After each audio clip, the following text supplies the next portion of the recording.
Welcome into the Saints Insider Postgame Show. Zach Ewing here live from the Caesars Superdome after the Washington Commanders defeat the New Orleans Saints 20-19 this afternoon at the Superdome. Postgame Show is brought to you by Tulane Doctors. We are going to have live reaction from you, first and foremost. Show your questions and comments live on the air. We're also going to have visits from Jim Derry, Jeff Duncan, Rod Walker, Luke Johnson, Matthew Paris, our whole Times-Picayune Saints team here live as we react to a really pretty incredible game. You wouldn't have thought so at halftime when it was 14-0 Commanders and it looked like Washington had complete control. But then Spencer Rattler comes in and makes a game of it along with some other guys. Cedric Wilson throws a touchdown pass on a trick play.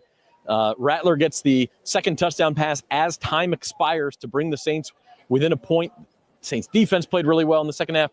And then the two-point conversion at the end just does not work out. And so the Commanders hang on to win it 20-19. We will talk about all of that here on the postgame show. Want you to leave your comments and questions.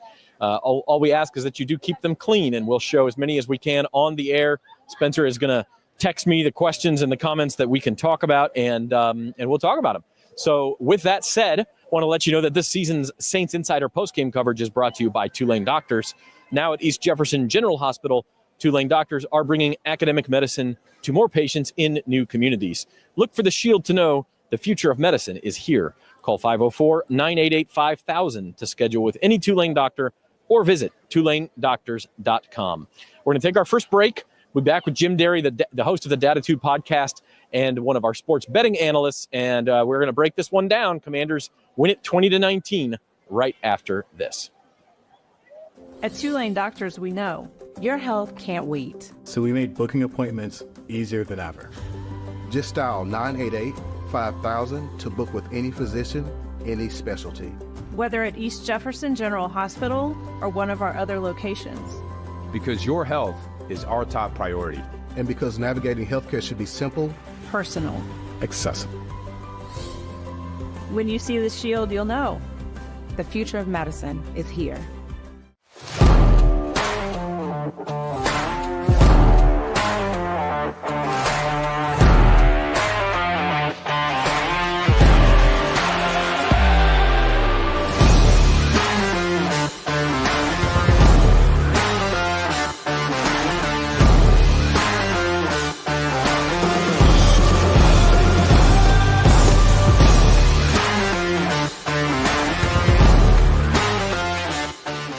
There's no better place to parlay than Caesars Sportsbook.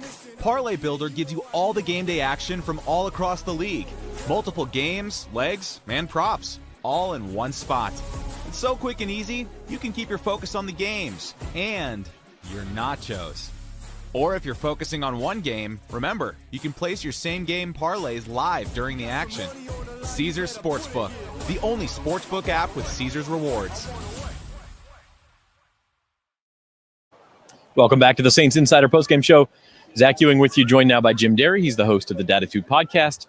He's a sports betting analyst for the Times-Picayune. And I don't know, man of many hats, part of our Saints coverage team. And Jim, I got to say at halftime, I was just kind of looking at my watch and thinking, what time am I going to be out of here today, back on I-10, all that. And then Spencer Rattler comes in, and he sure made this thing interesting, along with some of the other Saints. Yeah, look, I had as one of my best, it was my least of the five best bets, the 1 point bet, but I had the Saints losing this one by more than 7.5. And I got to be honest, I didn't think it was going to be close. It looked like at halftime that I was going to be right. And then you're right. Spencer Rattler came in and he certainly gave a boost to this offense and this team. But look, I think even more so than Spencer Rattler, you got to credit the Saints defensive front. I think they were the stars of this game. I mean, they had 8 sacks, and the first time a Saints team had 8 sacks in 4 years, and it's the first time in Saints history that a Saints team lost by having 8 sacks or more. It's only the 9th time they've done it in franchise history. And so to lose, getting 8 sacks with the great pressure that they've had up front, being able to keep Jayden Daniels in check, I thought that was key. But yeah, Spencer Rattler definitely breathed life into this offense, and it made a really boring game fun in the second half. Oh, I mean, it's we're paid to kind of be cold-blooded and analyze what's going on no matter what. But my heart was beating in those last few minutes when The Saints rally down there. They get the touchdown. Well, first on 4th down, they get a first down throw from Rattler to Foster Moreau, who kind of tries to drive his way into the end zone. Yeah. He's down at the 1, and they had just enough time to get up and spike the ball. Of course, they got the first down, so they could spike the ball. They get the spike with 3 seconds left, and I kind of looked at you and Rod Walker and said, okay, they got to score on 2 straight plays, and they win this game. The touchdown, and then we all kind of figured they were going to go for 2. Was it you are sort of, you and I have these famous arguments on your podcast all the time about, analytics and when you're conservative and when you're aggressive. I think we agree it was the right move to go for 2. I actually don't agree, but I told you, of course not. But I told you when it happened, and I don't disagree because they didn't get it. I'll tell you why in just a second. But when you said it, I said I would kick the extra point. However, I don't have a problem with going. So I was probably on the fence on that one. I understand why you would. When you're at home, I think you should kick you work so hard to get back in it. I thought the Saints had all the momentum. I really think the Saints, the way they were playing defense, they only allowed 6 points in the second half. They had held Jayden Daniels down. So I actually thought the Saints had the momentum. So to me, and I'm not always anti 2-point in that situation, but the fact that you're at home and the fact that your defense had only given up 6 points in the second half, I like the Saints' chances better if they would have kicked the extra point and gone in overtime. But again, I understand why. I know that people think it's more fun to do it that way. They love Madden football. They don't care about real football, and that's what that was. But either way, the fact that I'm going to give you credit for this. When it was 20-13 and the Commanders were driving, you said something about Saints' chances of winning, and I'm like, oh, you still think the Saints have a chance to win? I was making fun of you because I thought the chances were super slim. I wouldn't say 0, but super slim that they had a chance to win, and then they did. The Commanders made a typical Dan Quinn boneheaded move, trying a 53-yard field goal with a guy that they shouldn't be trying a 53-yard field goal. 54-yard instead of punting. So Dan Quinn made some really horrendously bad coaching moves in that football game today, I thought, and that helped too. But I don't care why. It was a fun second half, and it was fun to watch. And if you're a Saints fan, a lot of people might have turned that game off at halftime and then probably came back later and said, hey, what's going on? So you go walk the dog and then you come back and say, wait a minute. Back to fourth quarter and you see that they're in this thing. So, look, it beats the alternative. It does. It really does. Well, and we'll talk about this later. I think you have to give Darren Rizzi and his staff some credit. This team is playing hard. Absolutely. On the 2-point conversion, my take is just I did not want to have to play defense against Jayden Daniels again. But you all let us know what you think, if that was the right move or not. Of course. I'm in the minority. Yeah, we know at this point that they did not get the 2. So obviously, I wish they had played for overtime. But going into it, did you think it was the right move? So leave us your comments. A couple of other comments. This one was from a while ago, so I apologize for missing it. From Collins, would you start Rattler the rest of the year? And then Jacques said similar. Haener was awful. Rattler was a bit better. Defense fought hard. Haener was awful. 38 yards in the first half, although I will say Haener was not helped by his 43. I thought it was 38 yards for the whole offense is what I mean. Okay, yeah, he had because they had several sacks. But his offensive line was no good. Marquez Valdez-Scantling dropped the long pass that should have been that was right on the money. I mean, so yes, Haener was awful. Rattler was better. I've been I think both of us have been, well, why not give Haener a chance? And we saw why not today, but he was not helped out by his team. But Rattler undeniably came in and gave a spark. And I think if Derek Carr is not going to be back this season, which the Saints are now 5-9, I don't know why you would even push him back. There's no reason to bring him back. If he's completely healthy, maybe, but I don't see that happening. I think Rattler's probably the guy the rest of the year. Yeah. I think that, first off, it doesn't matter. Neither one of these teams, guys. It doesn't matter for this season, but it matters. Neither one of these guys is the future of this franchise. Okay. But that being said, I'm not trying to make an excuse for anyone, but there's zero question. The pressure on Haener was way worse. And I don't know if it was a mind thing or whatever it is, but the offensive line played much better. They got a spark so maybe they want Spencer Rattler in. But regardless, all of that being said, if I were coaching this football team, I would put Spencer Rattler in to start next week because I think he earned it today. But again, when you're talking about long term, you got to go find a quarterback. Yeah. I mean, neither one of these guys. If you think either one of these guys is the future of this franchise, you're out of your box. I will say this. I think you could give Spencer Rattler a 3-game audition here. And he already had one, but he did. Sure, give him another one. He did behind a backup offensive line. I mean, I hear you.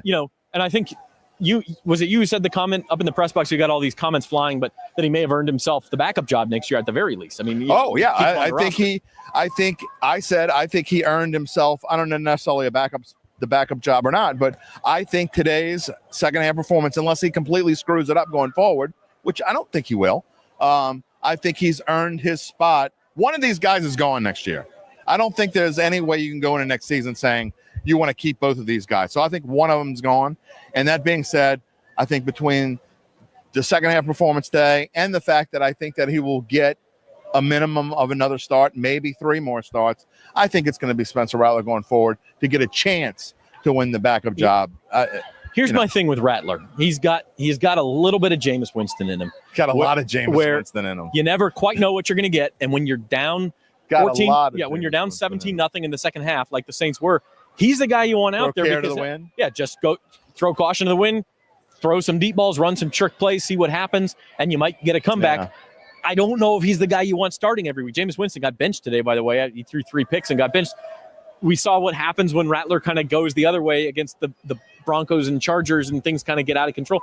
So I'm okay with giving him a chance. Look, you're 5-9. You got nothing to lose at this point. But I do think he's got a little bit of Jameis in him. Couple of other comments here. Taylor says, Rizzi has shown he can lead this team. Rattler has undoubtedly overtaken Haener. And then Ryan Johnson, what happened to Kamara? Alvin Kamara, by the way, caught just right here one of the greatest touchdown catches you'll ever see, especially from a running back. You got to check NOLA.com later or check my Twitter feed at Z Ewing.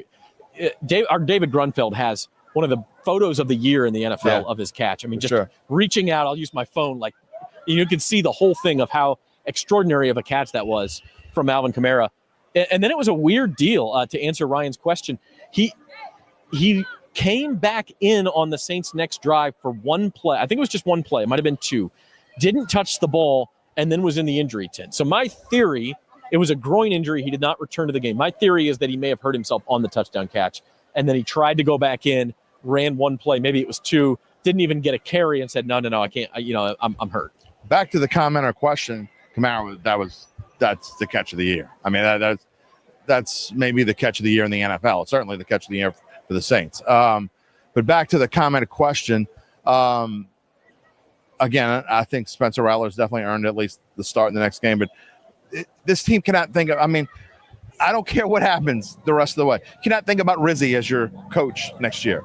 This team, unless you want to be in this situation again next year, you cannot think about Darren Rizzi being your coach next year. You have to start scrapping. You have to get rid of the things that haven't worked, and he's part of what hasn't worked. Is he though? I'm going to push back on that. You push back all day long. Push back on he's that. Part of the losing. I don't care what he's done and what he does in the future in the next 3 games. I don't care what he does. You need to start over. This team needs to start over. They need to start just cutting here, cutting there, cutting everywhere. Start from the studs. Fire the freaking secretaries. I mean, you got to start from the bottom. I mean, so no Rizzi. Okay. I can't do this again. I am going to just a couple of points while you catch your breath. He's not a head coach. Darren Rizzi is 3-2 as interim coach. Who cares? Of the Saints. The losses are 1-possession losses where they had a chance at the end against the playoff-bound Commanders. They didn't clinch a playoff spot today, but they, in all essence, did. And the LA Rams, who may be a playoff team themselves, we'll see. They're going to be in contention. And they lost to a Falcons team that's lost 5 out of their last 6 games. I mean, they beat a Falcons. And they beat 3 bad teams. They beat 3 bad teams. Yeah, the Falcons, who are playing terribly, and the Browns. They needed to block a field goal against the Giants, who are clearly the worst team in the NFL. That is. And they scored 14 points against them. That is with a makeshift roster that does not have starters at many different positions. When are we going to stop making excuses for this team? Seriously. I think my main point, though, Jim, is that if you are going to go float this job to a Ben Johnson or an Aaron Glenn or one of the other hot coaching candidates, Mike Vrabel, one of the hot coaching candidates out there in this cycle, what do you have to offer them, and what's the best you can do, and is it better than Darren Rizzi? That's the question the Saints have to answer. I don't know if it's better than Darren Rizzi or not, but you cannot. This team has to start purging what is here and what has got them in Loserville for 4 years. And Rizzi's part of the 4-year Loserville program. You have got to you've got to cut ties with your past. Rizzi is part of the past. You've got to cut. Everybody's got to go. The entire coaching staff has to go. And we made a joke, and it's not a joke, but we talked about it, and I've mentioned this on Data too. What is the over/under of number of players that are going to be here at the start of the 2027 season that are currently on this roster. Coaching staff, coaches need to be 0. Okay. But players wise, it needs to be less than double digits. It needs to be under 10. And we can go through the roster, and that's a show we'll have in the offseason. Yeah, that's an hour-long discussion. Yeah, it is. And we can go through it. But I think that number is less than 10. So I just think this team is so far in trouble. And I don't know that it matters who the next coach is, because I don't think the next coach is going to be the coach that's going to bring them out of the abyss. I don't know what offensive coordinator they're going to get. I don't know. This is going to sound bad, but the fact that the next coach is probably not the one to bring them out of the abyss, I think strengthens Rizzi's argument. I don't. He's going to be cheap. I don't care. You know who he is. You're probably not going to be very good for a couple of years anyway. So maybe you give him a shot. I mean, it sounds bad, but that's kind of my thought on it. Let's move on. David Lemoyne has a comment. Great to see Jayden Daniels play in the Dome. Yeah. Let's talk about Jayden a little bit. Yeah. He was electric in the first half. He was electric. His numbers finished. He was 25 of 31. I think 232 yards. I'm going off of memory. Yeah, how many? 2 touchdowns, and he finished with 66 rushing yards. So, he had a really good day. And he slowed down a little bit in the second half. Commanders, I think, went a little conservative with a big lead. They settled for cost them a couple of field goals, and it just about cost him the game. He was also sacked the 8 times. I thought the Saints had a good plan.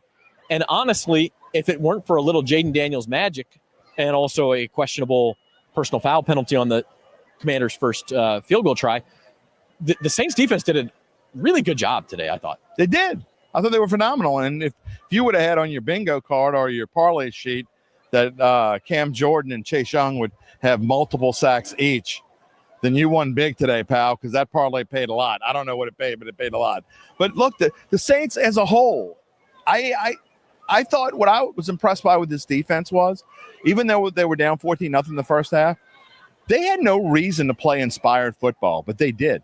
This entire defense, and kudos to the defensive coaching staff, whoever fired them up. I mean, there's no question about it.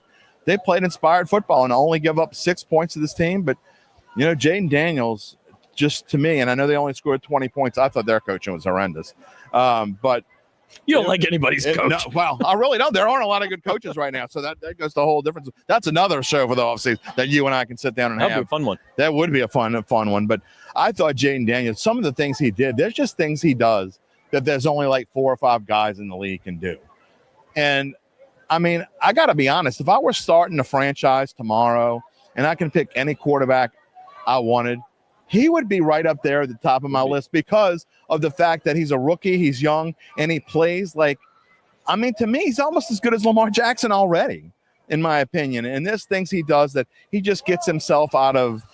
It's 3rd and 14, and it looks like he's sacked. And I know he got sacked 8 times today, but he just gets out of it, and he finds ways to make things happen. And I just find him super exciting and super fun to watch. I know I'm biased, but I just think Jayden Daniels is phenomenal. Yeah, just double checking on his stats, and I did have the numbers right. It was 66 rushing yards was right. It was 226 passing yards. So quick math, that's 292 total yards. Shy of 300 yards. Yeah, he was sacked the 8 times, but he made some plays. I don't know. You got to want, like, if they didn't have Terry McLaurin, who does this guy have to throw to? When they had Zacchaeus Noah Brown is on IR, so that's their number 2 receiver. So so he's making plays to nobody as well, except for McLaurin, who I guess McLaurin had well over 100 yards. 73. Okay. But he did have the 2 touchdowns. And he had one that he just missed for another touchdown. Right. He could have had a couple of big plays. And that's the thing is, like, look, the Saints made this very interesting at the end, could have won it at the end. The Commanders also were a fingertip catch away from putting this thing away and making it 27-13. And I think you would agree. I think you would agree. The biggest problem with the Commanders is I think they came out in the second half and took this game for granted. Like, we got this in the bag. Let's just kind of like horse around. And then at some point they realized, this is somewhere around the 10-minute mark, I think. Still haven't put it away. They started realizing they didn't put it away. And then they make the boneheaded decision to let some guy they just picked up off the practice squad to try a 54-yard field goal. Let's go through the end of game scenario just for a minute. The Saints got a 51-yard field goal from Blake Grupe with about 8 minutes left. Yeah, to make it 20 to actually about 7 minutes, 6:57 to make it 20-13. He had a 41-yarder a few minutes earlier at the 11:09 mark to make it 20-10. Yeah, Blake Grupe underrated, having a very good season. So it's 20-13. Commanders get the ball back and kind of go to work on the clock. They got it to 4th and about a foot, and they went for it, which we all kind of raised our eyebrows at in the press box and said, boy, I think I'd punt it and make this Saints offense with a backup quarterback go 95 yards or something if you can pin them deep. And they went for it. They got it. Barely. Jayden Daniels did get it. After a 2-minute discussion. And then they kind of put themselves in a difficult situation because Daniels actually, it wasn't a Daniels sack. It was Brian Robinson. Well, they got the first down. However, there was a holding call on the left tackle. That's right. And so that pushed them back, and then it was like 2nd and 20. And then there was another negative play. So it's third and long, and they settled for a 6 or 7 yard. They got I think it was actually a 9-yard draw play from Brian Robinson to get them down to the 36-yard line. Right. And so you're really in the definition of no man's land. And I know you hate punting from plus anything that starts with 3 or less. Oh, I hate it. But in that case, even you think that they should have punted. I just think, given the situation, if you punt it, you just tell Tressway, your punter, to kick it high out of bounds at the 10-yard line. Aim for the 10. If it's the 8 or the 12, fine. Make the Saints go 90 yards in 3 minutes with a couple of they only had one timeout. It was actually less than 3 minutes, and you're probably going to win that game. If you try the field goal, of course, if you make it, you've won the game. But if you miss it, and you're talking about Greg Joseph, who was just called up from the practice squad this week because Zane Gonzalez is injured, if you miss it, you are giving the Saints a short field with a chance to tie or win the game, and that's what happened. Right. And that field goal, I don't know. Obviously, these coaches are getting reports from their special teams coaches, from their kickers. Hey, I'm good from 53. It was long enough. It was wide right. It was barely long enough. About a yard. Yeah, and it was way wide right. It never really had a chance.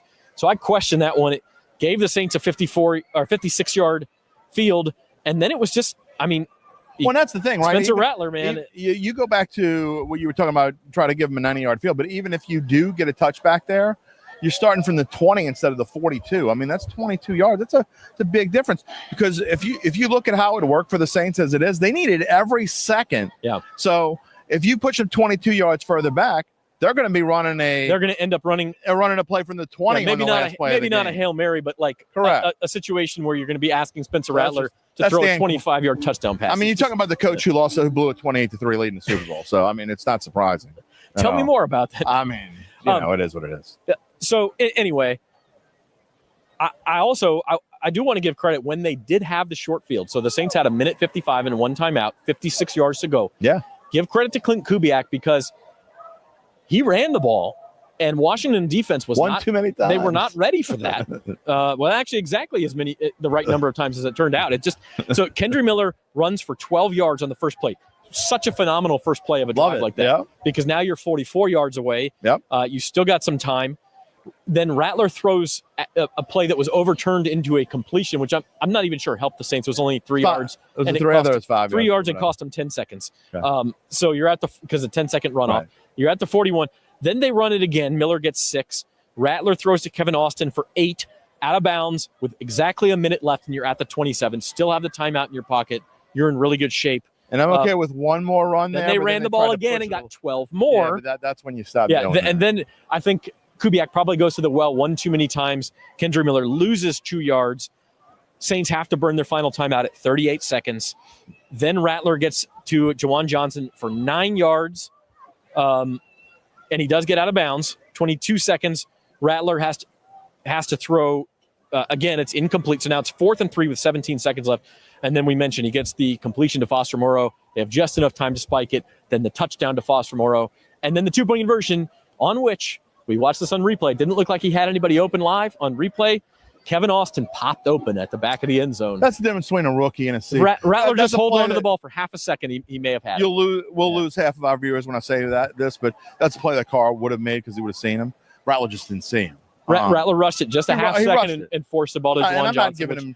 I'm not even going to give him grief there. It did not look like anybody was open live. I'll give him that. It's just on replay. If you watch it, Kevin Austin does pop open in the back of the end zone on that side. It would have been kind of an awkward throw, a little bit across the body, but when he's that open, Rattler could have made that throw if he had seen him. Then we're having. This place would have exploded. But here's another thing that goes in Rattler's favor as well. And again, I'm not taking anything away from him. He was certainly better than Jake Haener today. There is zero question that he was better than Jake Haener today. When you come out and you decide, okay, we're going to change quarterbacks at halftime, you're also in a mode where you're throwing. You're going to be throwing the ball a whole lot more. Jake Haener was 4 of 10 Spencer Rattler was 10 of 21. So the Saints threw the ball twice as many times with Spencer Rattler out there. And so it's a different ball game.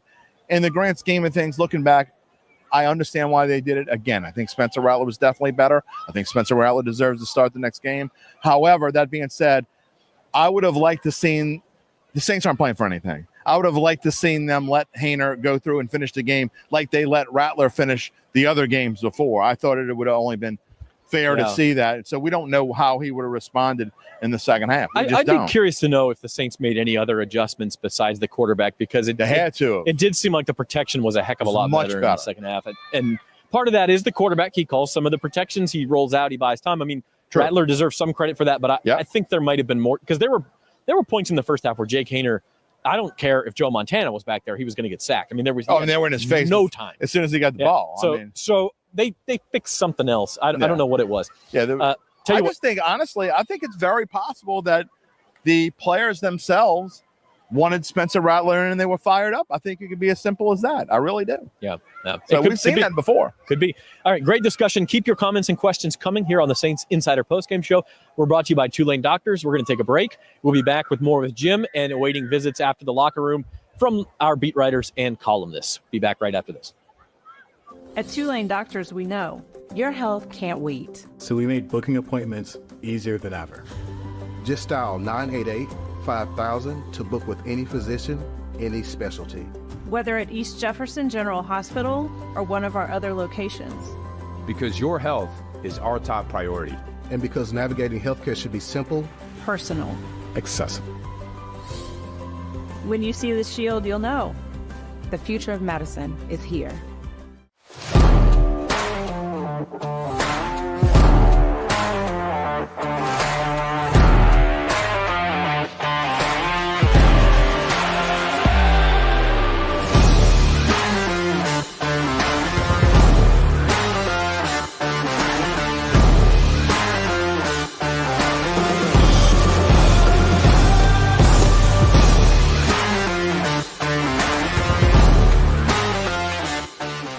There's no better place to parlay than Caesars Sportsbook. Parlay Builder gives you all the game day action from all across the league. Multiple games, legs, and props, all in one spot. It's so quick and easy, you can keep your focus on the games and your nachos. Or if you're focusing on one game, remember, you can place your same game parlays live during the action. Caesars Sportsbook, the only sportsbook app with Caesars rewards. Welcome back to the Saints Insider Postgame Show. Zach Ewing along with Jim Derry here at the Caesars Superdome. I want to take a big picture for a minute, Jim. The Saints fall to 5-9. They cannot be mathematically eliminated from the playoffs today or when the Falcons play tomorrow night. The Bucs are 7-7 with the Chargers. Second quarter, I think they're about to kick a field goal to take the lead. The Falcons are favored in Las Vegas tomorrow night. But even if both teams win, the Saints will technically be alive going into next weekend. They could, however, very easily be eliminated by the time they take the field in Green Bay next Monday night, because the Bucs and Falcons obviously will play another game next Sunday. So this may well be it for the Saints' playoff chances. And even if it's not mathematically, it is realistically. So we talk about this, should Spencer Rattler start? Do you go to a youth movement? What's the point for Darren Rizzi? And my question, and I want some comments from viewers here too. Hakeem says, my boy Derry's got to give Rattler some credit today. Hakeem Batiste. I'm sure he'll be there tomorrow in attitude. Just a little bit of crow being eaten, maybe. I think. No, I'm not going to eat a crow. They lost. Why would I eat wasn't crow? Spencer Rattler's fault. No, but it wasn't his credit either. They didn't win. He missed an open receiver in the back of him. But I do want everyone to chime in on this question too. You already have made, good question. You've already made your feelings clear that no matter what happens, Darren Rizzi's time is up on January. I sure hope so. I'm more interested in the supporting cast. So going back, I would absolutely start Spencer Rattler this coming week. Let's see if he can do what he can do in Green Bay in the 25-degree weather and potential snow and whatever. I want to see more of Kendra Miller. I want to see if this defensive line can do to Jordan Love what they did to Jayden Daniels, play inspired football again. So there's lots of things to see. Even though this team is out of it, there are lots of things I want to see about this team going forward. So the season's not over, it's over as far as making the playoffs, but there are a lot of things to be answered for the near future of this franchise, and I think are going to be answered. But yes, I just don't think Darren Rizzi is a part of it. But again, that doesn't mean the Saints don't think that Darren Rizzi is not a part of it. What I think is irrelevant. I mean, we can sit here and talk about it. You think Darren Rizzi? You don't have Mickey Loomis on speed? Doesn't make a difference what you or I think. Doesn't make a difference what Rod Walker thinks. It makes a difference what Miss Gail Benson and Dennis Lauscha and Mickey Loomis and all those people think. And so, as far as he's concerned, if I were him, I'd be trying to bust my butt and make sure to prove the naysayers wrong. And he's got a chance to do that.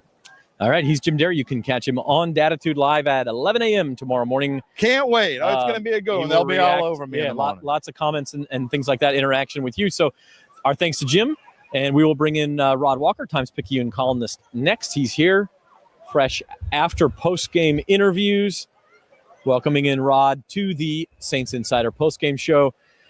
Rod, at halftime, we all looked at each other and said, man, how much more time do we have to sit here? And then it turned into one of the most exciting Saints games of the year. Yeah, I mean, it was a game that you felt like the Saints just were not in it at all. I mean, and they just kind of hung up. The score was 14 at half? 14-0, and then it was 17-0 early in the third. And it felt like it should have been so much worse than that, and it wasn't. And Rizzi makes the quarterback switch, and all of a sudden that was just a spark his team needed, and it kind of got him going a little bit. The credit for the comeback, and obviously it did not end with a Saints victory, but they made things interesting. I think at this point, people, sports fans hate the term moral victory or whatever, but look, you're 5-9. I mean, you're going to take what you can get, I guess. How much credit do you give to Darren Rizzi? How much credit do you give to, Joe Woods, defensive line, and how much credit do you give to Spencer Rattler? I think it's a little of all of it, because this is a team that could have easily just said, okay, this is it. They could have laid down. End of the game, you don't even have Kamara. I mean, it wasn't looking good at the end. They kept fighting. I think that says a lot about Rizzi, because I think if this was Dennis Allen, I don't know if the Saints fight like they did at the end. I think they would have quit. So, and then Rattler, I mean, obviously he brought some kind of spark because he made a couple of plays, and I think once he got going a little bit, I think it just kind of snowballed, and they were able to kind of get stuff, string some stuff together. Going back to the first half, Saints had 38 yards of offense in the first half. It was their lowest output in 22 years, I want to say. Cat Terrell had the stat. I think it was since 2002 against the Bengals, I want to say, was the last time they were that low in a first half. Jake Haener, says the right things. He's got what they call the moxie, all those sorts of things. He gets out there in games, and we saw it in training camp too, where he would outperform Spencer Rattler in practice and then get out in a preseason game and not look as sharp. Something about, I don't know if it's bright lights, I don't know if it's game instincts, but it has not translated for Jake Haener. Yeah, and I know it's kind of been a big discussion, like who should be the guy. I think today pretty much settled that. I don't think we'll ever have that discussion again. If Carr comes back and gets hurt again, I think we've established today that Spencer Rattler is the backup quarterback for the team. So that's the positive, I guess, out of it. Now we can quit doing all this back and forth, and now we know who that guy is. Yeah, and I mean, look, are the Saints' chances good to win at Lambeau Field? No, they're not. But I kind of feel like with Rizzi and the way this team scraps and everything, like nothing's impossible, and I don't expect him to go up there and just get blown out. Maybe you do. Let me see the weather forecast. Let's start there. 25, I think, was the high. Monday night at Lambeau, it'll be a really hard win to get, and obviously we don't know what Kamara's status is. You don't have Alvin Kamara. You really have no. Well, I shouldn't say that. I thought Kendra ran the ball really hard on that last drive. I mean, Kendra was the one that kind of moved the ball down the field. It was a little bit more of him than it was anybody else. So, but yeah, I mean, going to Lambeau is going to be tough. End game strategy there. While we're on the topic, Dan Quinn admittedly was in no man's land for the Commanders. They're up 20-13. It's a 54-yard field goal. It's a little too short for a punt. I think I'd have punted it anyway. I think you punt it down to the 10-yard line. You make an offense without Derek Carr, without Alvin Kamara, without Chris Olave, go 90 yards on you. I mean, to me, that's the safer play. Yeah, he was actually asked about that in the postgame, and one thing he said that they had already kind of made up in their mind, like even before the game. He said they got inside of the 38-yard line and they got to the 36 on that particular drive, but anywhere inside the 38, he said, like, playing indoors, he just kind of liked the chances of making it, and it just didn't work right for him. I mean, that would have put the game away, and punting would have, been a little better for you too. But that's what went into his decision making there. He just felt like if they were inside the 38-yard line, they were going to go for it there. So on the Commander side of thing, Jayden Daniels, electric in the first half, still finished with really good numbers. He wasn't quite – I think the Commanders got a little conservative in the second half, but he finished 25 of 31, 226 yards, passing with 2 touchdowns, also had 66 yards rushing, did not turn the ball over, which is a huge deal in a game like this. He was sacked 8 times. I mean, but you got to grade him pretty high for this performance. Yeah, and he could have had more yards than that. You know, there were the 2 passes that would have been touchdowns that were just dropped. I mean, you add those on, this game's not as close as it turned out to be. And I thought he was, man, for a rookie that doesn't turn 24 years old until Wednesday, I think he's really impressive. And Washington has they have a guy that they have every reason to be optimistic about. Defense. I mentioned the 8 sacks, the defensive line. I mean, my goodness, Jim had the stat. Saints 8-0 all time when they got at least 8 sacks until today, and they just about got to 9-0. Where did that come from? Man, that was impressive. If you had told me before this game that they would get to Jayden Daniels that many times, I would have said, okay, the Saints won the game, huh? And they had a couple of plays in the first half when they got to him and just couldn't get him down. This could have easily been a 10-sack game. Yeah. So it was really impressive. I mean, you kind of like to see Cam Jordan. He's beginning of the season, everybody kind of written him off, and you know he's really had a resurgence here under since Rizzi took over. Chase Young finally, he's kind of starting to find his groove. It seems like had a lot of pressures last week, had sacks today. So they play well. I mean they did all you could ask for them to do. They didn't get any help from the offense in the first half, and that kind of proved to be the difference. I mean, the defense stayed on the field. I don't know what the time possession was, but it was probably 40 minutes at least. Let's take a look at that. Like it was, especially in the first half, it was fairly lopsided. For the game, it finished, 40 minutes and 50 seconds to 19-10. So it's very lopsided. And yet the defense playing hard there at the end. Right. And a lot of times if you see numbers like that, the defense is usually like just worn out at the end. But, you know, they had some fight in them. I credit Rizzi for that, for keeping those guys fighting like that late in the game after being on the field for that long. I mean, you're on the field twice as much as your offense. Hey, big picture, Rod. Just heard Jim Derry say unequivocally, no Rizzi. I don't want Rizzi. Get rid of him. The Saints are 3-2 with him, with 2 close losses to playoff-bound teams, or at least playoff-hopeful teams. We'll see what the Rams do. But I don't know. To me, the audition is still open. What do you think? No, I think he's still in the conversation. You have to credit him for making a decision to start Haener, and then at halftime realizing, like, hey, I didn't make the right decision. Or, you know, he's not getting it done, so he made the decision. You know, Rattler starts his game. I don't know if it's different or not, but I don't know. I think Rizzi's, him being 3-2, I still think he needs to get like one good win. This would have definitely been one. Yeah. Go to Lambeau and get that one. Maybe that would be one. Maybe Tampa Bay, if that game has any meaning at the end. Spoil Tampa's division hopes or something. Yeah. So, he has an ability to keep this team fighting when they have every reason not to. So, I think he's definitely in the conversation, and you know, he's an asset to this team. And if he doesn't get the job, I don't know if he sticks around and just be the special teams coordinator. I think there's something else out there for him, probably. Yeah. So we'll end with the ending. 2-point conversion. Was it the right call? I think so. It looked like Washington's defense was sort of reeling a little bit. And when they played the Rams a couple of weeks back, Rizzi said the same thing. He said if they had scored, they lost that game 21-14. But he talked about if they had scored in that game, that he was going to go for 2. So I had no doubt in my mind that they were going to go for the win there. And, you know, it just didn't work out. And Juwan got his hand on the ball, but just couldn't quite reel it in. But I like the call, and, you know, I don't question it at all. All right, he's Rod Walker, Times-Picayune columnist. You can read his column on the game on NOLA.com/Saints in the next couple of hours. We bring on Matthew Paris, I think, for his – this is a – I'm ringing the bell here. This is a Washington Commanders New Orleans Saints postgame show. We got to go to Matt Paris. Well, Matt, it looked like a totally different Commanders team, and then in the end, almost the same old Commanders team. Almost the same old. For the second straight week, thought I had my gamer written until chaos at the end. Just your luck. Yeah. You know, Darren Rizzi makes it interesting. What can I say? It's every week there was something, and this one, you know, if Washington had lost this game, this would have been the opposite of the Hail Mary that they had to beat the Bears. I mean, New Orleans almost stole this one. I thought Spencer Rattler, despite the numbers, played pretty well. The completion percentage, again, was a problem. But I thought he came in and provided a spark. And, you know, I think if Derek Carr misses another week, I think it's pretty clear now who's going to be the quarterback. I think it's Rattler until Carr comes back at this point, right? Yeah. The 2-point conversion at the end, what was said about that?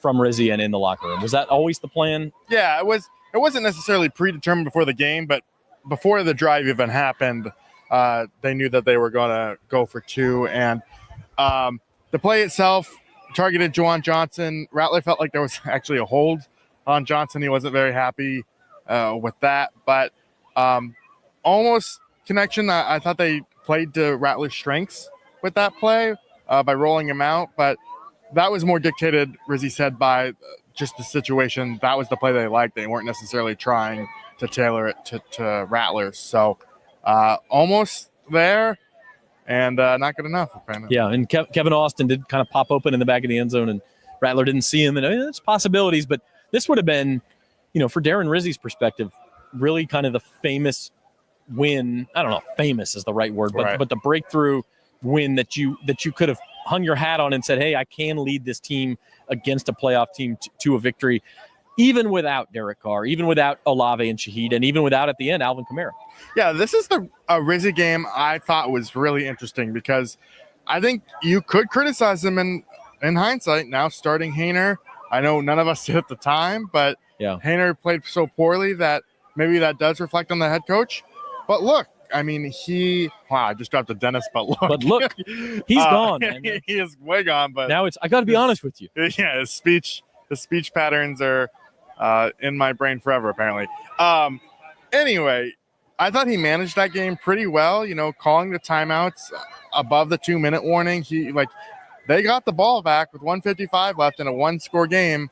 They played it right into the end and then went for 2. Like that's kind of how you're supposed to do it by the book. And so I thought they managed the game really well. That's been the strength to me of Darren Rizzi, and that's the case.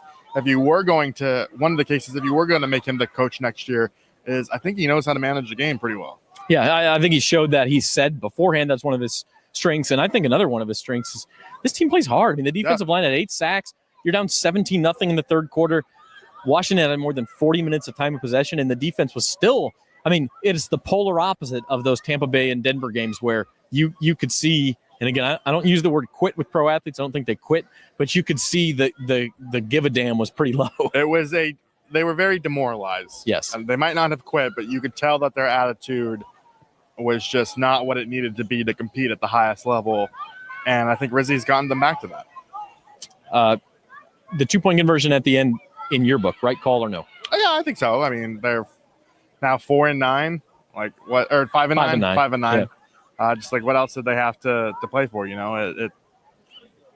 That's the type of situation you do when the playoffs are all but a long shot. It's funny. We're more than halfway through Darren Rizzi's audition now. He's coached 5 games. He's got just 3 to go. And I feel like the jury's still out. I don't know if you've made a decision whether now he can't be the guy or he's definitely the guy. I mean, I still think the audition's open. Yeah, it's still an audition. I think it depends on who the other candidates are for this job. That's going to play a large factor in it. But yeah, it is open.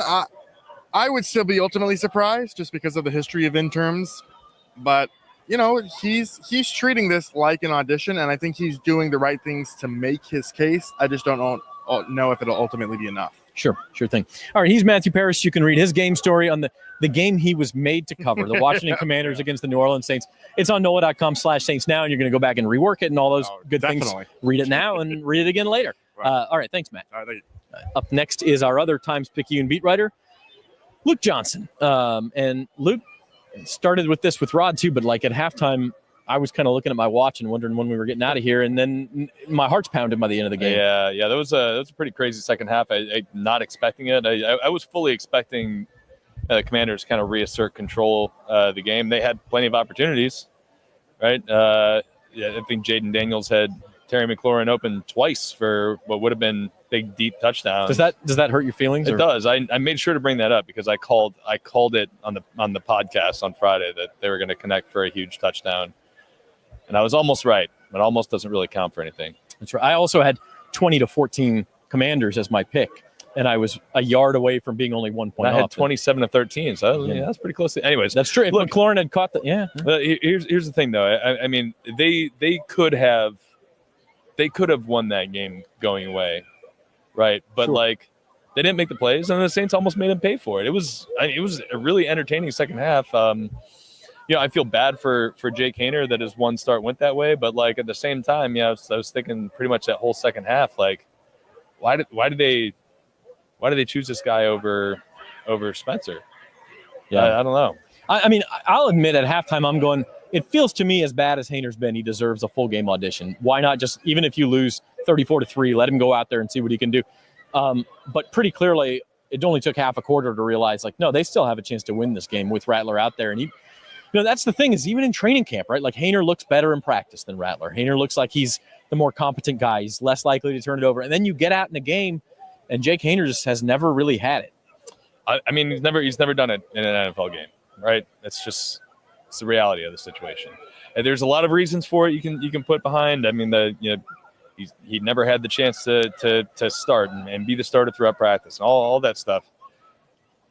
He didn't have it, and it's never, like, he's never really shown it outside of a glimpse here or there. And I think Spencer, it showed it today. I think we've seen it in bits and pieces from him, but like that was the best we've seen really any of these young quarterbacks look in a Saints uniform. Did the Saints talk about any other adjustments they may have made at halftime? It seemed like the protection schemes were different as well. I mean, like, again, trying to be fair to Jake Haener, there were times he got the snap and had, like, Joe Montana had no chance. He was swallowed up before he even could make one read. Yeah. I don't know the answer to that. But I do think that while I agree with you that there's definitely a lot of pressure on Haener, like he did get a little jumpy in the pocket. There's a play where he fell down because he was like trying to make a jump cut in the pocket. It's just, he looked kind of skittish back there to me. So I don't know. We'll go back and look at it though. Maybe they did make some smart offensive adjustments in the second half, but I really just think it was, guy came in and he was making the plays where the other guy didn't. Yeah, Valdez-Scantling drops a pass that would have been a big gain for Haener. I mean, there was that might have gone for 6. Just knowing what we know about Marquez Valdez-Scantling and his speed, even after the catch, like he had a full head of steam, nobody in front of him. Perfect pass from Haener right through his hands. I mean, that might have been a touchdown. Instead, the very next play was an interception. So. Let's talk some endgame decisions. First, on Washington's side, Dan Quinn chooses to kick the long field goal with Greg Joseph. There's really no great choice there. I mean, the other one would have been to try to punt it out of bounds and make the Saints go 90 yards. Do you think he made the right call there? I would have definitely kicked the field goal there. If you have a chance to really just put the game away, which is what it was. Yeah. I mean, 54-yard field goals aren't easy, but they're makeable for NFL kickers, We've seen guys. We've seen Blake Grupe hit one from 54. So, totally fine with that decision, and I'm also fine with the other one you're about to ask. The 2-point conversion, yeah. I love it. Look, they were a 5-8 football team coming into this game. They've really not a whole lot to play for, and be aggressive. Don't go out there and try to be cute, and don't put yourself in a situation where. You lose the coin toss, and then Washington gets the ball first, and your defense, had 2 wide open Terry McLaurin running free behind it. Like you want to put those guys back on the field again, right. and hope they don't screw it up. I think it was the right call. I think they had a lot of momentum. They've been a bad football team this year. Like that, just be aggressive in the moment. Try to go for it in the moment. I loved it. And then one last one, Luke. Big picture. Darren Rizzi now 5 of 8 games through his audition, and teams play hard for him. You got to give him some excuse with the injuries and all that. Especially Kamara out again today. I still don't know that we know if he's going to be a legitimate candidate. I think he'll be a candidate. I just don't know if I don't know how good I feel about his chances of getting the job. If that makes sense. Like he is going to be in the mix for it for sure. He will be one of the candidates interviewed. I don't think there's any doubt in my mind about that. But I think there is doubt about whether they want to continue this, guy who was on Sean Payton's staff, and if they want to just go with something completely new and different. I think there's a possibility they want to go in that direction. That makes him less likely of a candidate. But I think it's hard to argue with what he's done so far. Yeah, it was 3-2, and his 2 losses came against 2 really good teams, and he had the team either in position to go win it or very close to being in position to go win it at the end of the game. So I think I think he's earned the right to be taken seriously for this job. And yeah, I mean, the argument against him is you need a fresh page, and that includes Rizzi. Just get rid of everybody else. So. Yeah, and there's plenty of arguments to be made about the history of interim coaches who were hired, but I think you have to look at everything as a case by case basis. Dan Campbell was an interim coach at one point, right? And now he's viewed as one of the best head coaches in the NFL. So I don't think you can look at this historical. This is what interim coaches did. We did that when Darren got hired here. Said, well, interim coaches have never done well here in New Orleans. Well, he's already won more than the rest of them combined. So I think he's a good coach. I think he should be given the opportunity to really be taken seriously for this job next year. All right, he's Luke Johnson. What are you writing about today, Luke? I'm writing about that decision and what the team felt about it, what Darren thought about it, go for broke. Why not? Sneak peek on that. Was there any dissent or any hesitation from Saints guys? I mean, nobody's ever going to say anything you could read between the lines. Let's put it that way. No. I think everybody was legitimately just put it on us. Let's go win it. I think they loved the call, which shouldn't be surprising.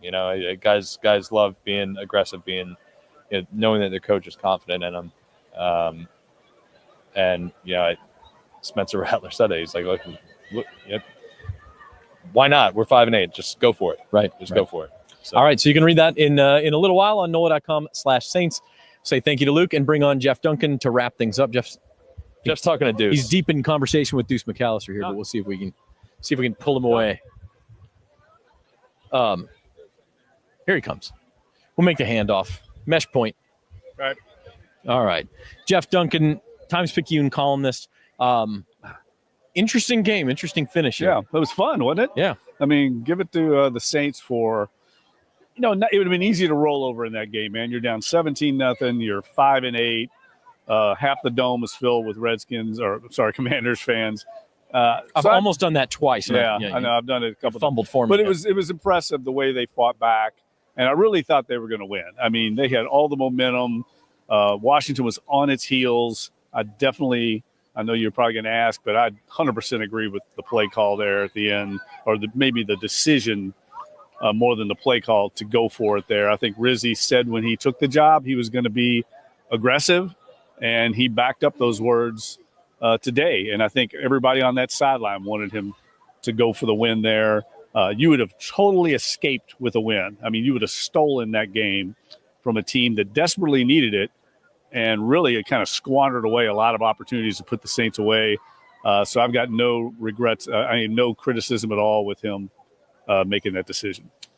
Thoughts on the play call there? I mean, I know you roll a guy out to his comfortable side. You shrink the field for the quarterback. You're also shrinking the field for the defense. A lot of defenders in a small area there. Yeah, I didn't love the play call because it basically played a half of the field. You take away half the field.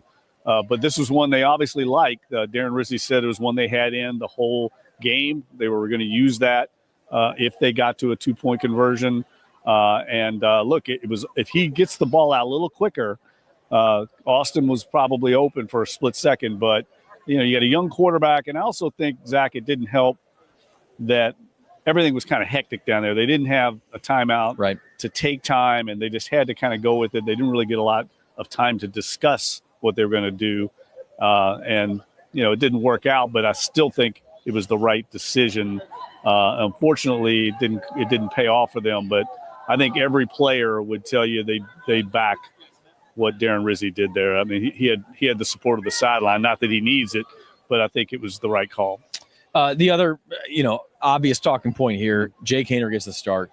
He's frankly pretty awful in the first half. Now we've mentioned he didn't get a lot of help. The protection scheme was all screwy in the first half. Washington, a couple of free runners come and hit him before he could even think. Yep. MVS dropped the long ball. He didn't get any help, but he was also awful. So, first of all, the decision to start Haener, which kind of looked like it backfired, and then the decision to pull the plug on him at half. Yeah, look, he there's no excuse. I mean, he did not play well. He didn't see the field very well. He's holding the ball too long.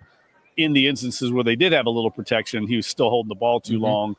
That's unusual. Usually he's very decisive, gets the ball out quick. I just tend to believe this was just kind of he laid an egg a little bit. He only had 14 plays, I think, in the first half, so he didn't have a lot of time to get a rhythm. And part of that's on him by not, moving the chains and completing, the third downs. But I don't think you could. I like the decision to start him and see what you have. Once you saw it wasn't working, I actually think they made the right call. You got two young quarterbacks. Let's try and get a spark. Spencer Rattler gave him. I mean, once they kind of hit that one long pass, and it was kind of miraculous pass to MVS. The ball almost got picked off and ends up dropping in the bucket for like a 40-yard gain. You could sense the confidence boost in Rattler. And once he started playing with some confidence, he made some big-time throws. There was guys in his face. He took some big hits. I think a couple roughing the passer calls against him. He stood in there, and I think it was a huge confidence boost for him. I just talked to him about that. I mean, you have a game like that can take you to the next level. He certainly didn't get the confidence from his 3-game starting role like he got from today. I mean, he almost pulled off a miraculous win. This would have been the signature win for Darren Rizzi for sure. And probably for this team this year. He came up just short, and it wasn't really his fault in any way, I don't think. Let's talk about Rizzi, and maybe we can end there. I mean, he's 3-2. His 3 wins have been against either bad teams or teams that are ice cold in the Atlanta Falcons. His losses have been to playoff contenders, both close games. But it's hard to read too much into it.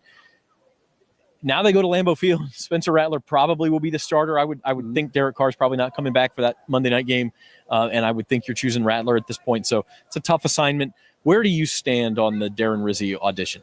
I think today only helped his cause. Like I said on the podcast this week, I don't think any losses hurt him unless they were just to get drubbed and the team quit.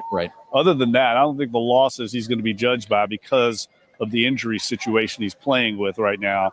And I think wins only can help him. And I think today was as close as you can get to a upset win against a playoff contending team. So today I think it was a big boost. The way the team fought back, like I said to start, it would have been easy to roll over. So it's a testament to the connection he's got with the players in the locker room that they did not roll over, that they did fight back. And I think the front office is certainly, aware of that and watching that, even though they probably know what they have in Darren Rizzi. I think considering the circumstances, this team's, let's face it, they're not mathematically eliminated, but they're pretty much out of it at this point.